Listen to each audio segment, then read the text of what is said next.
परत एकदा तुमचं इस्लामपूरचं भाषण मला आठवलं, त्याच्यावर तुमच्यावरती खूप टीका झाली होती, त्याच्यानंतर तुम्हाला सोशल मीडियावरती काही नावं देण्यात आली, त्याच्याबद्दल परत येतो मी. पण त्या इस्लामपूरच्या भाषणामध्ये ते मम काय भार्या समर्प्य आम्ही तुमच्या भाषणानं, तेव्हा स्टेजवर बसली सगळी वरिष्ठ मंडळी तेव्हा हसली होती, पण त्याचे सगळा त्याचा जी टीका झाली ती एकट्या अमोल मिटकरींवरती खूप झाली. आज त्या भूमिकेकडे कसं बघता? ती भूमिका अजूनही अमोल मिटकरींची कायम आहे का, किंवा तेव्हा असं बोललो नसतं तर बरं झालं असं? आज थोडंसं इकडे आल्यावरती त्याच्याबद्दल पश्चाताप होतो का? जुन्या काळातली जी काही माझी मांडणी होती त्या मांडणी आणि ती विचारधारा आजही माझी आहे. त्यात दुमत असण्याचं कारण, जिथं काय चुकीचं असेल तिथं मी बोलणार. त्या दिवशी ओघवत्या शैलीमध्ये, म्हणजे नुकतंच एक आंदोलन सुरू होतं, मस्जिदवरचे भोंगे हटाव, हनुमान चालीसा बजाव, अशा पद्धतीचं.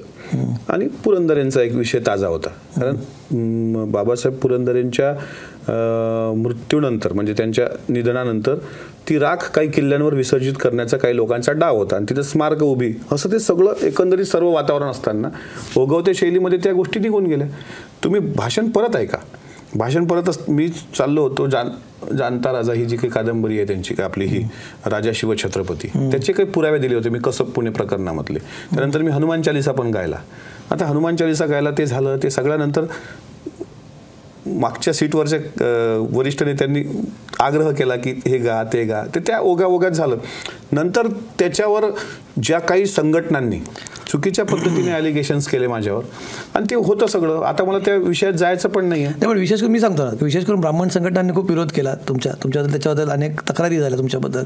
झाल्या, मग झाल्या तक्रारी पण झाल्या, पण ठीक आहे ना. ते कम्युनिटी ब्राह्मण समाजाला तुम्ही टार्गेट करून किंवा पौरोहित समाजाला टार्गेट करून झालं? कुठल्याही समाजाला कमलेशजी कधीही टार्गेट करत नाही. मी माझी विचारधारा स्पष्टपणे मांडणारा माणूस आहे, आणि मी ते पहिल्यांदाच नाही असं ओघवते शरीरात. हे कालचंच केशवसुतांची कविता ही की मी पहिल्यांदा म्हटली का, माझ्या जीवनात 15 वर्ष म्हणत आलेली कविता आहे ती, पण आता एका प्लॅटफॉर्मवर असल्यानंतर त्याला एक वेगळं हे लागतं. ते इस्लामपूरचं जे भाषण होतं त्यावेळेस मी एका आमदार पदावर होतो, त्याच्यामुळे त्याला वेगळ्या पद्धतीनं प्रेझेंट केलं गेलं. आणि माझे जे जुने हितशत्रू असतात की त्यांना ते सहन झालेलं नसतं की हा एकदम आमदार झाला आहे, हा तर आपल्या घरी तुकडे मोडत होता, याच्या बापजाद्याने तर शेण काढलंय, हे एका टुकार मुलासारखं मूल एका छोट्या घरात जन्माला आलेलं, ते एकदम आमदार झालं. तर ज्यांच्यासोबत मागं मी कामं केली त्यांना अजूनही सहन होत नाही, मग ते त्यांचे पेट ट्रोलर्स सोडतात. स्पेसिफिक फक्त त्याच संघटना नाही, फक्त ब्राह्मण संघटना नाही, पुरोगामी म्हणवणाऱ्या ज्या संघटना होत्या त्यांनी पण मला टार्गेट केलं काही कारण नसताना. त्यांचा एकदा एक इगो वेगळा होता, त्यांना असं वाटतं हे कसं काय आमदार झालं. आता मी ज्या काळात आमदार झालं किंवा माझ्या पक्षाने मला आमदार केलं, तो काळ वेळ प्रसंग वेगळा होता. सर, मी ज्या वेळेस राष्ट्रवादी काँग्रेस पक्षामध्ये आलो त्यावेळेस राष्ट्रवादी काँग्रेस पक्षामध्ये मधुकरराव पिचड, चित्राताई वाघ, स्वतः उदयन महाराजांच्या नेतृत्वात शिवस्वराज्य यात्रा होती, ते पण अब्सेंट राहिले. अशा वेळेस मी मेहनत घेतली आणि योग्य वाटलं पक्षाला, म्हणून त्या ठिकाणी मला संधी दिली.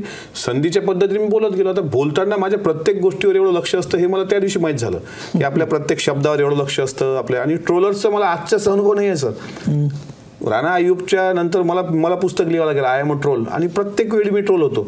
आणि हा ट्रोलचा अनुभव माझ्यापेक्षा जास्त कमलेश सुतारांना आहे. तुम्हाला काही कमी त्रास होत नाही.